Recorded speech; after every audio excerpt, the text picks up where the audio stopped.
नमस्कार, मेरा नाम भाऊ तोरसेकर। आप देख रहे हैं प्रतिपक्ष। दोस्तों, बहुत सारे पत्रकार दोस्तों को एक बात समझ में नहीं आ रही है कि जो राहुल गांधी कन्याकुमारी से कश्मीर तक 3,500 किलोमीटर की पदयात्रा कर रहे हैं, तो उसमें उनका उद्देश्य क्या है? खुद राहुल गांधी और कांग्रेस वाले बोल रहे हैं ये पार्टी की राजनीति नहीं है, पार्टी पॉलिटिक्स नहीं है। मोदी और बीजेपी के समय में जो नफरत का जहर फैलाया जा रहा है उससे देश टूट रहा है और इसलिए हम वो देश जोड़ने की कोशिश कर रहे हैं और इसी कारण से हम ये पदयात्रा कर रहे हैं। ये कांग्रेस की पदयात्रा नहीं है। जो कोई मोदी की और बीजेपी की नफरत की राजनीति के खिलाफ है वो सब हमसे जुड़ जाए, यानी नई यूपीए बनाए, ऐसा वो नहीं बोल रहे।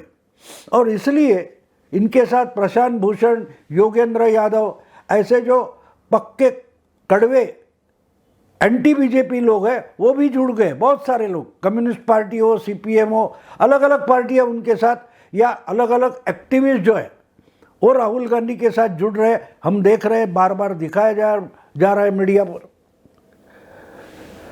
तो एक कहीं मैंने हिंदी चैनल में देखा कि उसमें कहा गया कि इस पदयात्रा में राहुल गांधी के साथ कौन कौन होगा, शुरू से आखिर तक कौन होगा, उसका प्लानिंग डे टू डे कौन करेगा, किस ढंग से करेगा, राहुल गांधी आज की भाषण में क्या बोलेंगे, किन लोगों से मिलेंगे, कहाँ कैसे लोग मिलेंगे, ये सब तय करने वाली एक टीम है।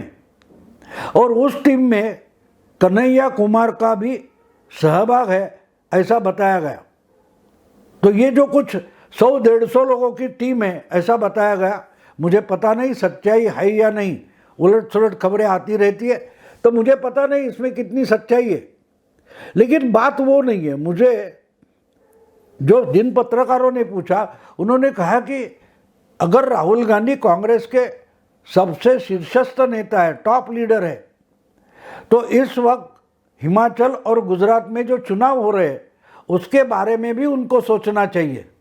पदयात्रा वगैरह ठीक होता है, इवेंट होती है, लेकिन इन दो चुनाव के बारे में राहुल गांधी कोई शब्द तक नहीं बोल रहे। और ये सब जमावड़ा लेकर यहाँ से वहाँ चल पड़े हैं। कुछ 1,500 किलोमीटर 2,000 किलोमीटर की यात्रा पूरी भी हो चुकी है ऐसा कहा जाता है। वो बात छोड़ो, और बातें खबरें आ रही है, भीड़ दिखाई जाती है, ड्रोन कैमरे से ऊपर से दिखाया जाता है क्या क्या चल रहा है। कई जगह मीटिंग, हमारे महाराष्ट्र में अभी राहुल गांधी है और कम से कम 9-10 दिन वो तो महाराष्ट्र में रह गए, फिर मध्य प्रदेश जाएंगे। हर डिस्ट्रिक्ट में शाम को उनकी मीटिंग वगैरह होती है, कहीं शाम को या सुबह के कहाँ कॉर्नर मीटिंग होती है, नहीं तो वो चलते रहते, उनके साथ अलग अलग ढंग के लोग मिल रहे, वो बातें तो आ रही है। तो बहुत सारे दोस्तों को ये राजनीति का सवाल है कि भाई हिमाचल और गुजरात चुनाव के लिए राहुल गांधी इतने उदासीन क्यों हुए और पदयात्रा से निकलेगा क्या, ये बहुत सारे लोगों को पता नहीं। हाँ, एक बात है, जो कांग्रेस का इकोसिस्टम मीडिया है, ल्यूटियंस मीडिया है, जो कांग्रेस वापस आए इसलिए हमेशा रोते रहते हैं, ऐसे जो पत्रकार है उनको यहाँ बहुत बड़ा बदलाव आने वाला है, ऐसी सुगबुगाहट सुनने को आ रही है। हमको तो नहीं आ रही है, लोगों को भी नहीं आ रही है, क्योंकि कन्याकुमारी से निकले राहुल गांधी महाराष्ट्र तक पहुँचने के बाद बीच में केरला हो, तेलंगाना हो, आंध्र हो, वहाँ क्या हुआ इसकी खबरें तो हमें नहीं है। बदलाव अगर आता है तो दिखना भी चाहिए। आपको मालूम होगा कि जब राहुल गांधी महाराष्ट्र में आने से पहले तेलंगाना की पदयात्रा करते करते महाराष्ट्र की तरफ बढ़ रहे थे, उसी वक्त देश में 7 विधानसभा के चुनाव हो गए। उनमें से 2 जगह तो कांग्रेस का उम्मीदवार तक खड़ा नहीं था और जहां खड़े थे वहां सब हार गए। और जिस तेलंगाना से वो गुजर रहे थे, और उसी वक्त तेलंगाना में एक उपचुनाव के लिए वोटिंग हो गया, मतदान हो गया, वो तो जगह 2018 में कांग्रेस ने जीत ली थी। टीआरएस यानी तेलंगाना राज्य समिति के खिलाफ उनको हराकर कांग्रेस ने वो जगह जीत ली थी। लेकिन बाद में वो जो एमएलए है वो कांग्रेस छोड़कर बीजेपी में चला गया, इसलिए वहाँ उपचुनाव हुआ और फिर से वो 3 पार्टियाँ खड़ी हुई, टीआरएस, बीजेपी और कांग्रेस। तो कांग्रेस की ही जो जगह थी वो तो कांग्रेस हारी, और कांग्रेस में आने वाला बीजेपी में आने वाला कांग्रेस का जो एमएलए था वो भी इस उपचुनाव में बीजेपी कैंडिडेट बनकर हार गया। लेकिन एक बात इंपॉर्टेंट है, कांग्रेस टीआरएस ने वो जगह जीत ली, कांग्रेस तीसरे नंबर पर चली गई। यानी 2018 में मानो 4 साल पहले जहां कांग्रेस 1 नंबर पर थी, वहां राहुल गांधी पहुंचे, वहां से पदयात्रा कर रहे हैं, उसी राज्य से पदयात्रा कर रहे हैं जिस वक्त ये प्रचार चल रहा है और चुनाव हो रहा है और मतदान हो रहा है। तो ये तेलंगाना से बाहर निकलते वक्त उस चुनाव का रिजल्ट आ गया और कांग्रेस का उम्मीदवार वहां था वो तीसरे नंबर पर चला गया। और सिर्फ तीसरा नंबर पर नहीं, कांग्रेस उम्मीदवार की तेलंगाना से वो कुछ मुनीगोड़ा ऐसा कुछ चुनाव क्षेत्र है, वहां कांग्रेस की जमानत तक जब्त हो गई।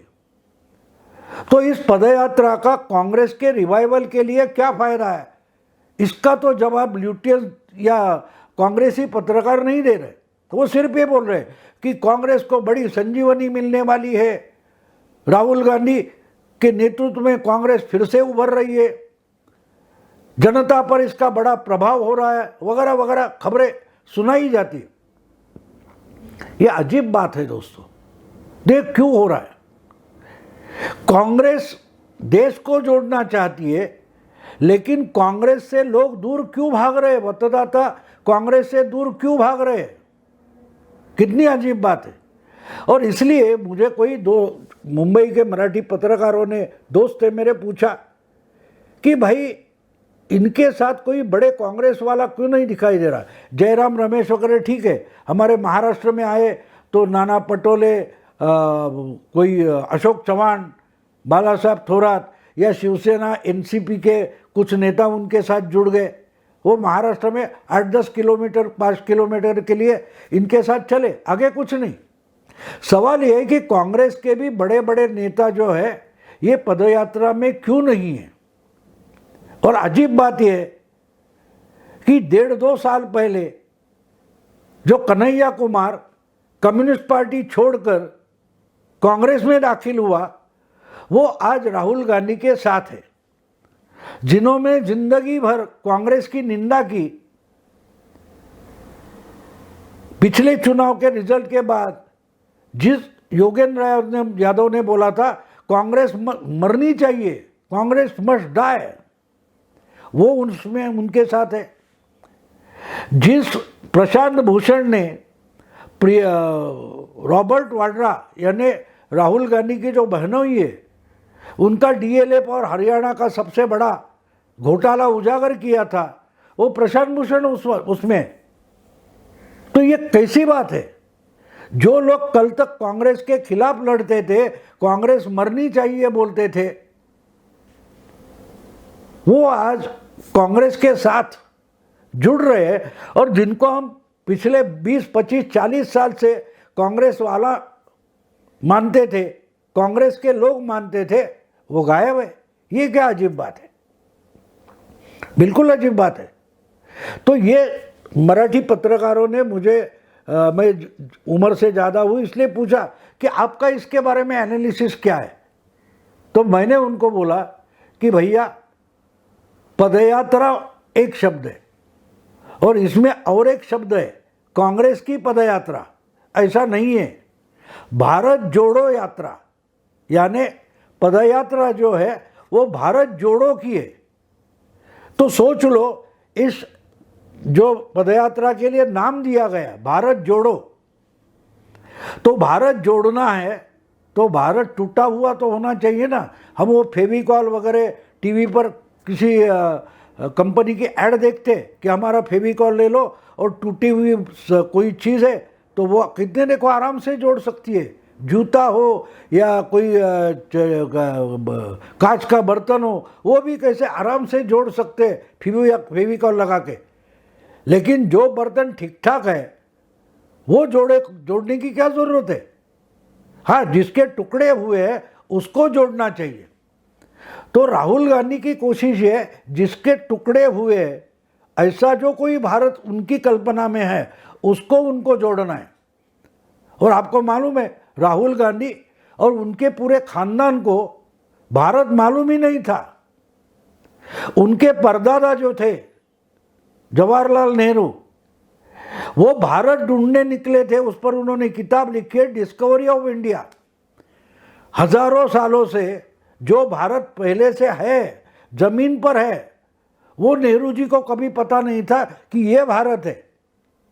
उन्होंने भारत की खोज यानी डिस्कवरी ऑफ इंडिया नाम की किताब लिखी है। इसका मतलब वो कोलंबस वगैरह वास्को द गामा थे, तैसे हमारे नेहरू थे जो राहुल गांधी के परदादा है। वो भारत ढूंढने निकले थे और उस पर से उन्होंने किताब लिखी जिसका नाम डिस्कवरी ऑफ इंडिया। तो राहुल गांधी भी वो जो इंडिया है, वो जो भारत है, कल्पना का भारत, वो उनको कल्पना में टूटा हुआ दिखाई दे रहा है। उसके टुकड़े टुकड़े हो गए। मोदी सत्ता में आ गए, बीजेपी भारी बहुमत से 2 बार लोकसभा जीत गई, तो राहुल गांधी को लगता है कि भारत के टुकड़े हो गए, अब वो जोड़ने चाहिए। तब जाके हमारे परदादा की कल्पना जो है वो जुड़ जाएगी और भारत जोड़ना काम पूरा हो जाएगा। इसलिए वो निकले। तो सवाल ये उठता है कि कल्पना में भी नेहरू जी की कल्पना, राहुल गांधी की जो परदादा थे, परनाना थे, उनकी कल्पना में जो भारत था वो टूटा कैसे, किसने तोड़ा, कहाँ उसके टुकड़े हुए, ये सोचो। मैंने मेरे दोस्तों को वही बताया, मराठी दोस्तों को, कि भैया वो ढूंढो कि राहुल गांधी जो बोल रहे हैं भारत जोड़ो, तो वो भारत कहाँ का है, कब टूटा, कैसे टूटा, उसके कितने टुकड़े हुए, ये ढूंढना है तो जवाहरलाल नेहरू यूनिवर्सिटी में जाना पड़ेगा।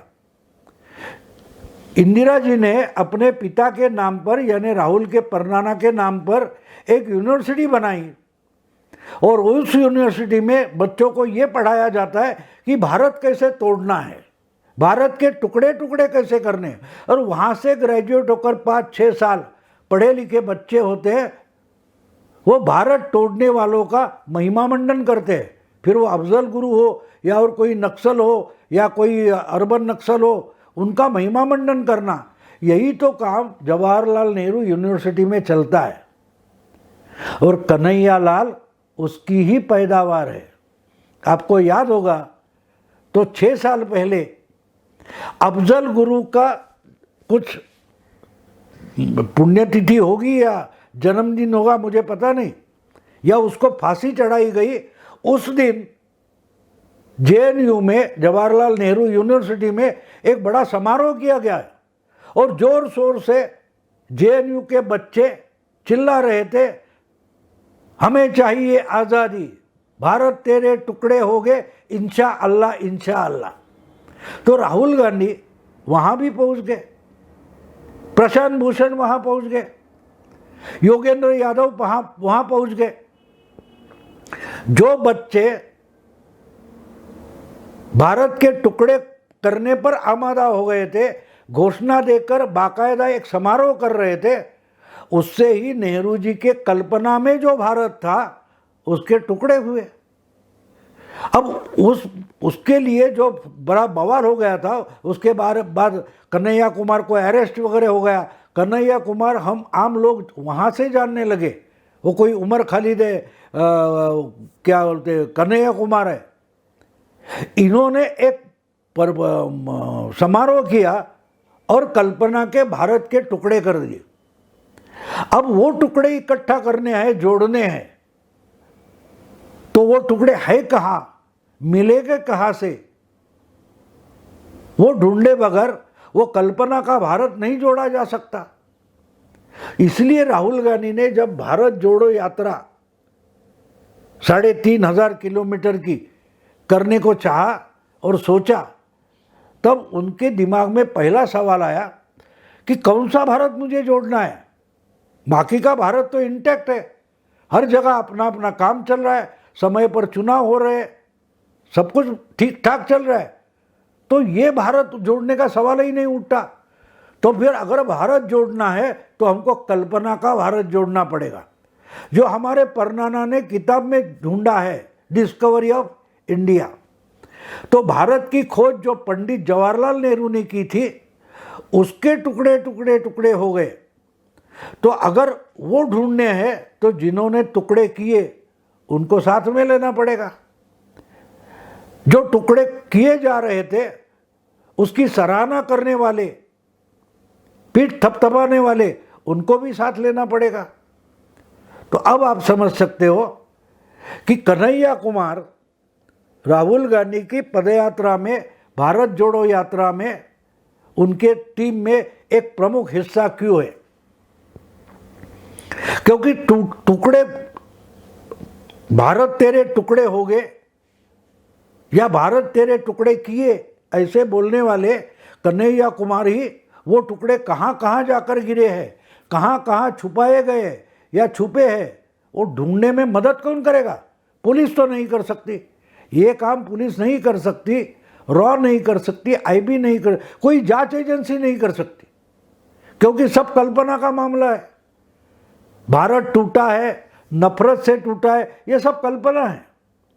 अगर कल्पना में जिसके टुकड़े हुए हैं उनको इकट्ठा करना है, जोड़ना है, तो बिल्कुल साफ बात है।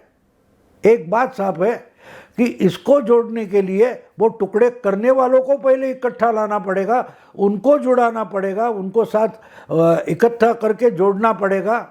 वो जब जुड़ेंगे तब टुकड़े मिलेंगे, और जब टुकड़े मिलेंगे तब वो जोड़ना पॉसिबल होगा। इसलिए प्रशांत भूषण से लेकर योगेंद्र यादव तक और कन्हैया कुमार से लेकर और जो जेएनयू के ऐसे टुकड़े करने वाले हैं, उनको इकट्ठा लाना पड़ेगा। तो हम बारीकी से देखें तो पदयात्रा में कन्हैया कुमार राहुल गांधी की टीम में इसीलिए है क्योंकि जिसको जोड़ना है उसके टुकड़े उन्होंने किए हैं, और वो कहाँ गिरे वो ढूंढकर कन्हैया कुमार दे सकते। इसलिए राहुल गांधी चल रहे हैं और उनके साथ बहुत सारे लोग हैं जो कल्पना में भारत के जो टुकड़े हुए वो इकट्ठा कर रहे हैं।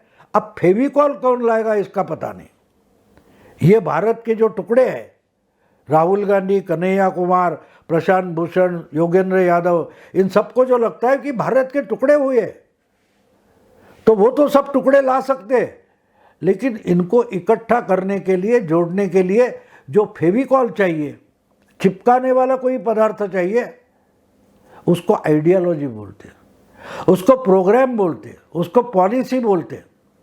वो तो पॉलिसी है नहीं, वो तो पॉलिसी है नहीं। इसलिए कुछ मिनट के लिए, कुछ घंटों के लिए आदित्य ठाकरे इनसे चिपक जाते, बाजू में गिर जाते, हट जाते। कुछ समय के लिए सुप्रिया सुले इनके साथ हो जाती है, फिर निकल जाती है, खिसक जाती है। इसलिए राहुल गांधी कन्याकुमारी से कश्मीर तक चल रहे हैं, जो जो टुकड़ा इनसे चिपक रहा है वो कुछ किलोमीटर चलने के बाद फिसलता जा रहा है, निकलता जा रहा है, अलग होते जा रहा है। और राहुल गांधी जो पहले दिन से उनके साथ है, उनसे चिपके हुए हैं, वही मिलकर एक जोड़ना शुरू है। बाकी जो जो टुकड़ा मिल रहा है वो कुछ घंटों के लिए, कुछ मिनटों के लिए, कुछ कदमों के लिए, कुछ किलोमीटर के लिए साथ होता है, चिपकता है, टूट जाता है। अब और क्या करें। इसका मतलब जिस दिन ये प्रोग्राम खत्म हो जाएगा, एक इवेंट खत्म हो जाएगी। जैसे किसान आंदोलन खत्म हो गया, जैसे हाथरस का आंदोलन खत्म हो गया, जैसे जनेऊ उधारू राहुल गांधी 5 साल पहले गुजरात घूम घूम कर, मंदिर घूम घूम कर ख़त्म हो गया, JNU यानी जनेयू निकल गया। उसी ढंग से 1 साल बाद किसी के दिमाग में नहीं रहेगा, मेमोरी में नहीं रहेगा कि ऐसी कोई पदयात्रा हुई थी, क्योंकि जिसके टुकड़े ही हुए नहीं है, वो जोड़ने के लिए जो पदयात्रा होती है वो भी काल्पनिक होती है, कल्पना में होती है, मनोरंजन होता है। दोस्तों यही रुकता हूँ, अगर अच्छा लगे लाइक कीजिए, शेयर कीजिए, सब्सक्राइब कीजिए। नमस्कार।